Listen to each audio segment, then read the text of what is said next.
আসসালামু আলাইকুম ফ্রেন্ডস, এডুজেট শিক্ষায় আপনাদেরকে স্বাগতম। আপনারা সবাই কেমন আছেন? আশা করি সবাই ভালো আছেন। বরাবরের মতো আপনাদের সাথে আছি আমি সাইফুল ইসলাম।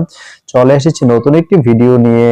আজকে আমরা জানবো আপনি পাহাড়তলি থেকে লাকসাম যেতে কোন কোন ট্রেন রয়েছে, সেই ট্রেনগুলো ছাড়ার নতুন সময়সূচি, বন্ধের দিন এবং গিয়ে পৌঁছতে কতক্ষণ সময় লাগবে বিস্তারিত। আমি যদি আপনাদেরকে ট্রেনের সময়সূচিগুলা বলে দেই, আপনি পাহাড়তলি থেকে লাকসাম যেতে প্রথমেই যে ট্রেনটি রয়েছে সেটি হচ্ছে সাগরিকা। সাগরিকা ট্রেনটি পাহাড়তলি থেকে ছাড়বে সকাল 8টা 10 মিনিটে এবং এটি লাকসাম গিয়ে পৌঁছবে সকাল 10টা 50 মিনিটে। এই ট্রেনটির কোনো অফ ডে নেই। তারপরে রয়েছে কর্ণফুলী। কর্ণফুলী ট্রেনটি পাহাড়তলি থেকে ছাড়বে সকাল 9টা 57 মিনিটে এবং এটি লাকসাম গিয়ে পৌঁছবে দুপুর 12টা 25 মিনিটে। এই ট্রেনটির কোনো অফ ডে নেই।